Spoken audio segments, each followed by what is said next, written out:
قبر یہ وہ جگہ ہے اور یہ اتنی بری جگہ ہے کہ کبھی ہمارے اسلاف ان کو یاد کر کے رو دیا کرتے تھے۔ ہمارے صحابہ کرام اس قبر کے عذاب کو سن کر کے ان کے دل پگھل جاتے تھے، ان کے دل پھٹ جاتے تھے۔ آپ دیکھیں حضرت عثمان غنی رضی اللہ تعالیٰ عنہ کو، یہ جنتی شخص ہیں، نبی صلی اللہ علیہ وسلم کے داماد ہیں، ان کا جنت کنفرم ہو چکا تھا، لیکن اس کے باوجود جب حضرت عثمان غنی رضی اللہ تعالیٰ عنہ کے سامنے جب کوئی قبر کا ذکر کرتا تو حضرت عثمان غنی زار و قطار روتے تھے، زار و قطار روتے تھے، کبھی کبھی اتنا روتے تھے کہ ان کی داڑھی تر ہو جایا کرتی تھی، ان کی داڑھی بھیگ جایا کرتی تھی۔ حضرت عثمان غنی رضی اللہ تعالیٰ عنہ کے سامنے جب جہنم کا ذکر ہوتا تھا حضرت عثمان غنی نہیں رویا کرتے تھے۔ جب ان کے سامنے آخرت کا تذکرہ ہوتا تھا، آخرت کے بارے میں کوئی تقریر کرتا تھا، حضرت عثمان غنی نہیں رویا کرتے تھے۔ لیکن جب ان کے سامنے قبر کا ذکر ہوتا تھا، قبر کے بارے میں جب ان کے سامنے تقریر ہوتی تھی، حضرت عثمان غنی زار و قطار روتے تھے۔ کسی نے پوچھا، کسی صحابہ کرام میں سے، ان کے ساتھیوں میں سے کسی نے، پوچھنے والے نے کسی نے پوچھا، یہ عثمان غنی کیا بات ہے، آپ کے سامنے جہنم کا ذکر ہوتا ہے آپ نہیں روتے، آپ کے سامنے آخرت کا ذکر ہوتا ہے آپ نہیں روتے، آپ کے سامنے جہنم کا ذکر ہوتا ہے آپ نہیں روتے، لیکن جب آپ کے سامنے قبر کا ذکر ہوتا ہے، قبر کے بارے میں جب بتایا جاتا ہے تو آپ اتنا کیوں روتے ہیں؟ حضرت عثمان غنی نے جو جواب دیا تھا سنیے۔ حضرت عثمان غنی نے کہا تھا یہ آخرت کی پہلی منزل ہے، یہ آخرت کی، یہ قبر آخرت کی پہلی سیڑھی ہے، اگر میں قبر میں فیل ہو گیا اللہ کی قسم میں قیامت کے دن بھی فیل ہو جاؤں گا، اگر میں آخرت میں پھسل گیا، اگر میں قبر سے پھسل گیا تو آخرت سے بھی ہم پھسل جائیں گے، قبر میں اگر میں ناکام ہو گیا تو میرا ناکامی آخرت میں کنفرم ہو جائے گا، میں جنت میں نہیں جا سکتا، اسی لیے میں روتا ہوں، چونکہ یہ آخرت کی پہلی سیڑھی ہے، آخرت کی پہلی منزل ہے، اگر میں اس قبر میں پاس ہو گیا میرے لیے جنت ہے، اگر میں اس قبر میں فیل ہو گیا میرے لیے جہنم ہے۔ او لوگو، اس قبر کو یاد کرو جس قبر کے نیچے کوئی نہ ہوگا، ہمارے رشتہ دار، ہمارے بچے، ہمارے بھائی، ہماری بہن، کوئی وہاں دیکھنے کے لیے کوئی نہیں آئے گا۔ اللہ کے نبی صلی اللہ علیہ وسلم کی ایک حدیث ہمیں اس سلسلے میں ملتی ہے، اللہ کے نبی صلی اللہ علیہ وسلم فرماتے ہیں یہ جو جس جگہ ہمیں دفن کیا جائے گا وہ جگہ ہمیں روزانہ آواز دیتی ہے، انا بیت التراب انا بیت الدابہ، اے انسان تو کہاں بھولے بھٹکا گھوم رہا ہے، تو کہاں پھر رہا ہے، تجھے عقل بھی ہے کہ جب تو یہاں آئے گا تیرا انجام کیا ہوگا، تیرا حشر کیا ہوگا؟ اے ناداں، قبر کی تیاری کر کے آؤ، انا بیت التراب، میں مٹی کا گھر ہوں، میں مٹی کا گڑھا ہوں، اندھیری کوٹری ہوں، یہاں جب بھی آنا یہاں تیاری کر کے آنا، اس کوٹری کو جلانے کے لیے، اس اندھیری جگہ کو روشن کرنے کے لیے تم نیک اعمال کر کے آنا۔ انا بیت الدابہ، میں کیڑے مکوڑے کا گھر ہوں، اگر تمہیں کیڑے مکوڑے سے بچنا ہے تو تمہیں نیک اعمال کر کے آنا ہوگا، ورنہ میں وہ جگہ ہوں جس جگہ آنے کے لیے عثمان غنی بھی لرز جایا کرتے تھے، جس جگہ آنے کے لیے بڑے بڑے لوگوں کے دل پگھل جاتے تھے۔ اے نادا، تو کہاں گھوم رہا ہے؟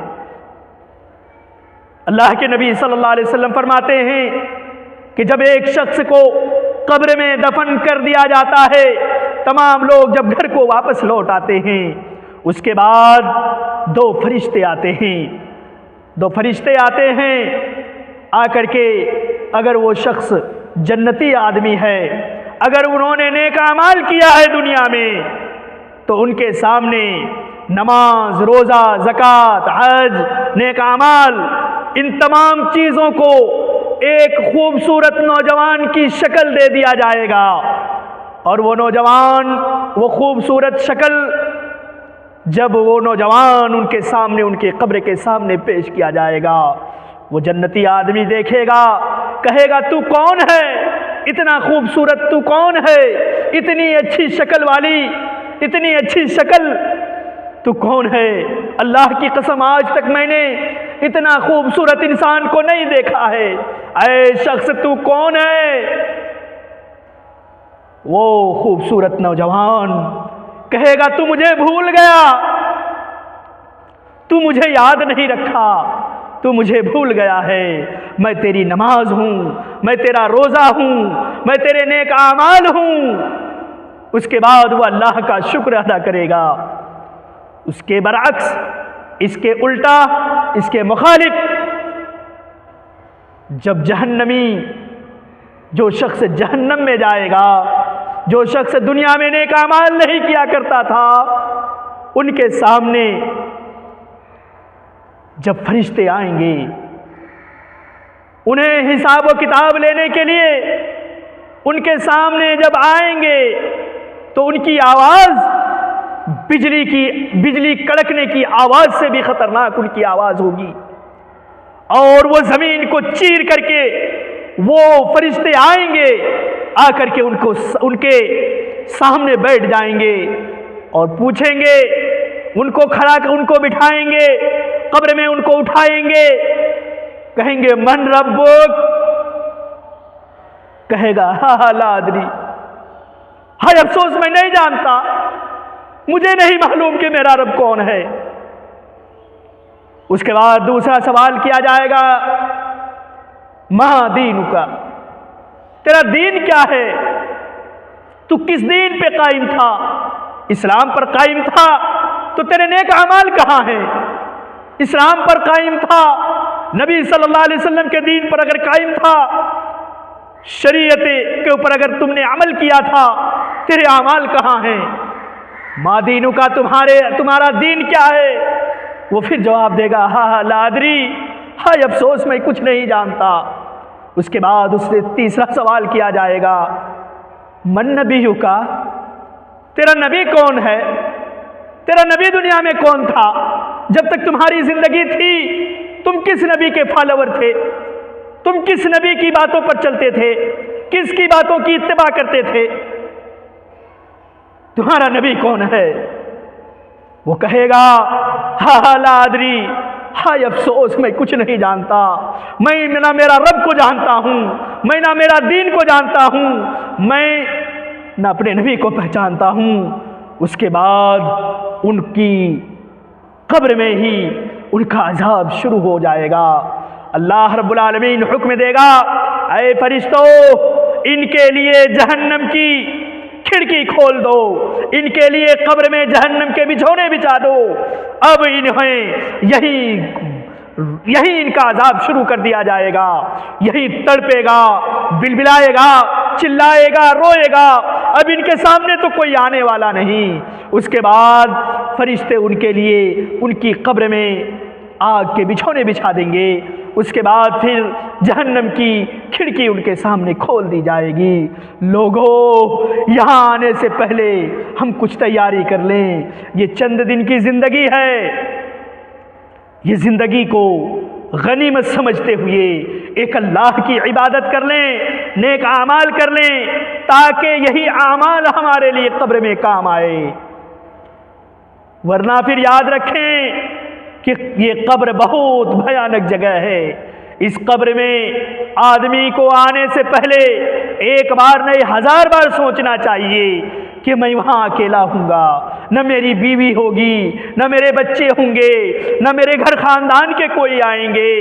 حالت تو یہ ہے کہ میری بیوی، میرے بچے، میرے گھر کے لوگ کیسے رہیں گے؟ وہ تو کچھ مٹی ڈال دیتے ہیں اس کے بعد ہاتھ کو مسلتے پھسلتے، ہاتھ کو پونچھتے پونچھتے وہ اپنے گھر کو چلے آتے ہیں۔ رہنا ہمیں وہی ہے، اور کن کے ساتھ رہنا ہے؟ یہی نامہ اعمال کے ساتھ رہنا ہے۔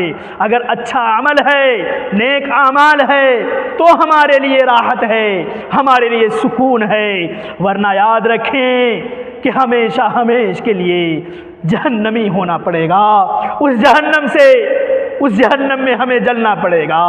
اسی لیے ہماری زندگی جو یہ قیمتی زندگی ہے، اس زندگی کو موت آنے سے پہلے پہلے ہم اللہ رب العالمین کو راضی کر لیں، تیار کر لیں، تاکہ اللہ رب العالمین ہمیں اس کا بدلہ، ہمیں اس کا رزلٹ اور اس کے آثار ہمیں قبر، جب ہماری روح قبض کی جائے گی اسی وقت ہمیں محسوس ہو جائے، ہمیں احساس ہو جائے کہ ہم نے کچھ نیک اعمال کیا ہے، ورنہ پھر وہ قبر ہمیں اس دور سے دبوچے گی، ہڈی پسلی سب ایک کر دے گی، اور پھر جہنم کے آگوں میں ہمیں جلنا پڑے گا۔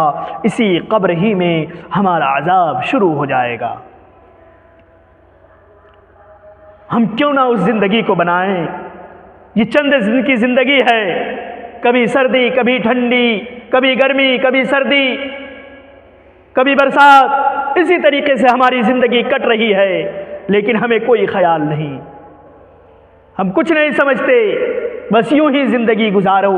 نہیں، اس زندگی کو قیمتی جانتے ہوئے ایک اللہ کی عبادت کر لیں۔ اللہ کی قسم یہی سب چیزیں ہماری قبر میں کام آئیں گی، نماز، روزے، زکوٰۃ، نیک اعمال، یہی سب چیزیں ہماری کام آئیں گی۔ ہماری نماز کام آئیں گی، ہمارے روزے کام آئیں گے، ہماری زکوٰۃ کام آئے گی، ہمارے صدقے کام آئیں گے، ہمارے نیک اعمال کام آئیں گے۔